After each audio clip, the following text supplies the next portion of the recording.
Hello and welcome to Trending News Tonic, where we break down the biggest trending news stories from the US and around the world in a clear, simple, and engaging way. In this video, we're breaking down the Paris Agreement, the global climate pact that the US helped lead back in 2015, only to have President Donald Trump decide to ditch, again, as of January 20th, 2025. History does love to repeat itself. But what exactly is the Paris Agreement, and why does it matter for, the entire planet? Let's dive in.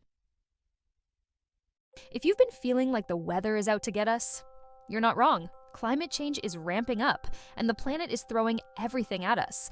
Record-breaking heat waves, raging wildfires, stronger hurricanes, and rising seas that are slowly erasing coastlines. Scientists have been warning us for decades, but here we are, experiencing the preview of what's to come if we don't act fast. A major wake-up call came in 2018 when the Intergovernmental Panel on Climate Change, or IPCC in short, released a report comparing a world warmed by 1.5 degrees Celsius versus 2 degrees Celsius. That half a degree might not sound like much, but it's the difference between 420 million people baking in extreme heat waves, or not, between 80 million people losing their homes to rising seas, or not, and between the Arctic keeping some of its summer ice, or turning into an open water vacation spot for polar bears who suddenly have nowhere else to go. Meanwhile, the oceans are heating up, and marine species are packing their bags, moving to cooler waters, except for coral reefs.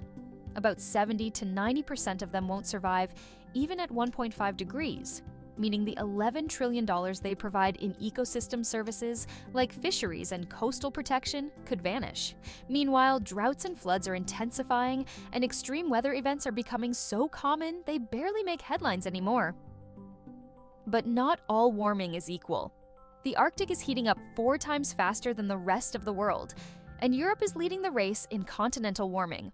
And while small island nations are literally disappearing under rising seas, even wealthier countries are getting a taste of climate reality. Just ask the US, where wildfires in the West are reversing decades of air quality improvements. And last summer, Canada's fires sent a toxic smoke signal to New York and DC, reminding everyone that climate change doesn't respect borders. So what's causing this mess? Greenhouse gas emissions, mainly carbon dioxide and methane, from burning fossil fuels, industrial activities, and deforestation. Think of it as putting a heat-trapping blanket over the Earth. Scientists have been clear. Unless we dramatically cut emissions, we're looking at a future with even more chaos. That's why international cooperation is crucial. The Kyoto Protocol tried to get nations on board in 1997, but with big polluters like the US pulling out and developing nations left without clear commitments, it didn't go far. Enter the Paris Climate Accord in 2015, a game-changing treaty where countries, both rich and developing, set their own climate targets and update them every 5 years to keep raising the bar. The big question now is, will nations actually follow through? Or will we just keep setting new climate goals while temperatures keep rising? One thing's for sure, our future depends on more than just promises, it depends on action. Despite decades of scientists waving red flags, ringing alarm bells, and basically shouting from the rooftops, global emissions have continued to rise. Why? Because let's face it, economic growth has been the ultimate VIP, while environmental sustainability is stuck outside the club, begging for entry. Many countries have prioritized short-term profits over long-term survival, because what's a little planetary crisis when there's money to be made?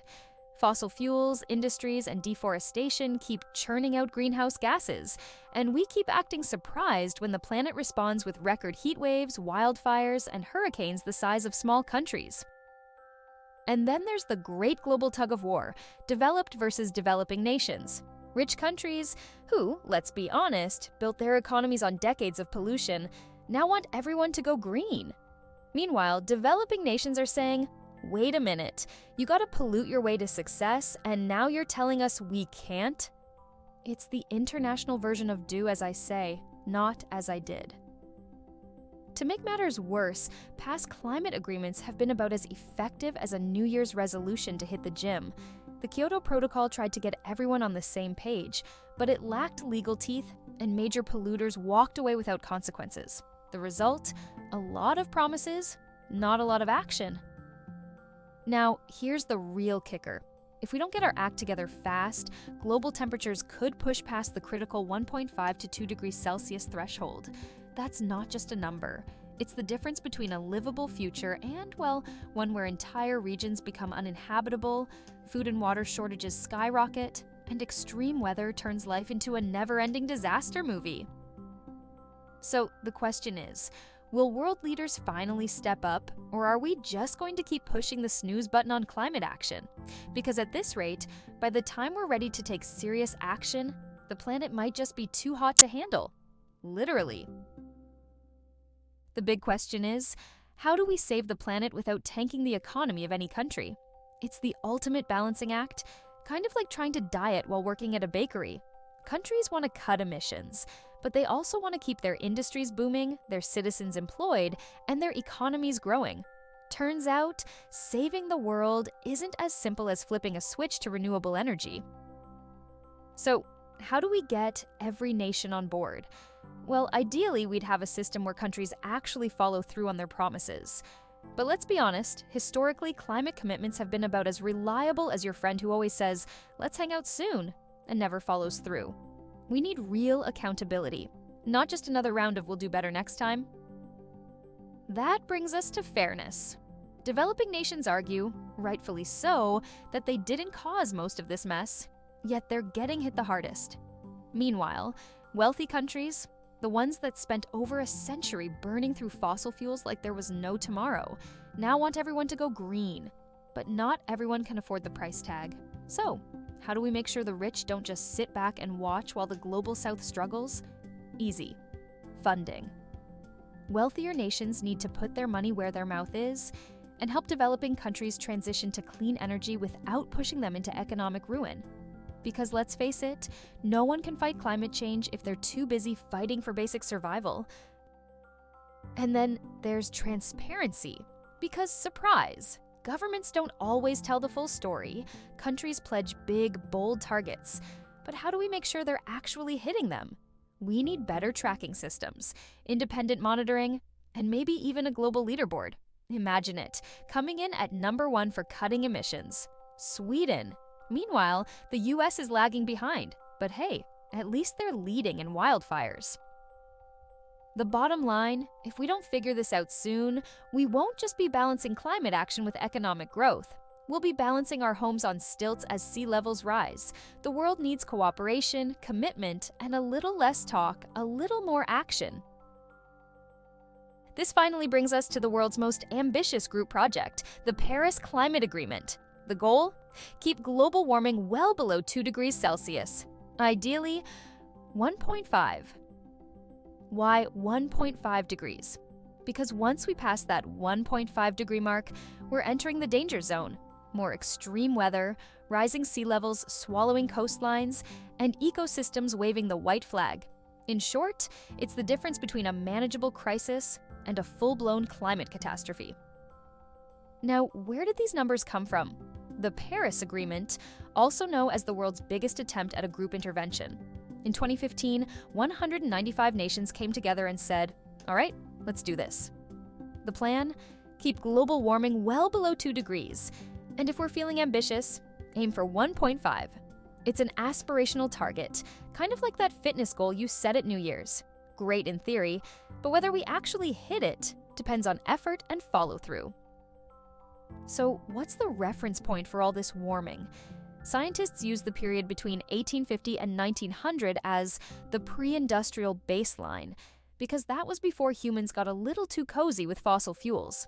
Back then, we weren't burning coal and oil like there was no tomorrow, and global temperature records were just starting to be reliable. Basically, it's our before picture in the planetary weight gain story, and let's just say the Earth has put on some serious heat since then. Sounds simple, right? Well, not exactly. Each country gets to set its own targets, known as Nationally Determined Contributions, or NDCs, which is basically like students grading their own homework. And just like in school, some are overachievers, while others are, well, let's just say, not meeting expectations. To keep things moving, there's a system where nations review and improve their targets every 5 years. The idea is to enhance ambition. But let's be honest, some countries are treating climate goals like a gym membership. Easy to sign up for, hard to commit to. To make sure everyone's playing fair, we have transparency measures, because trust but verify. Countries are supposed to report their progress. And if they don't, well, there's no real punishment, no climate police, no carbon tax enforcers, just a lot of diplomatic finger wagging. And what about the developing nations? They're on the front lines of climate change, but don't have the same resources to fight back. That's why wealthier nations promise to pledge $100 billion a year in climate finance. Sounds great, except some of those checks seem to be getting lost in the mail. So, while developing countries wait for promised funds, they're still dealing with rising sea levels, extreme weather, and the ever-popular thoughts and prayers from richer nations. The good news? Unlike past agreements, this one actually includes nearly every country. The bad news? We're still not doing enough. Countries need to step up, strengthen their commitments, and, actually act if we want to hit these targets. Because at this rate, we're not just missing the 1.5-degree goal. We're speeding toward a reality where future generations will be Googling how to survive a heat wave permanently. We want to hear from you. Should every country commit to the Paris Climate Agreement? What are your thoughts on Trump's decision to withdraw from the agreement immediately after taking office for a second term? Was it the right move? Drop your thoughts in the comments below.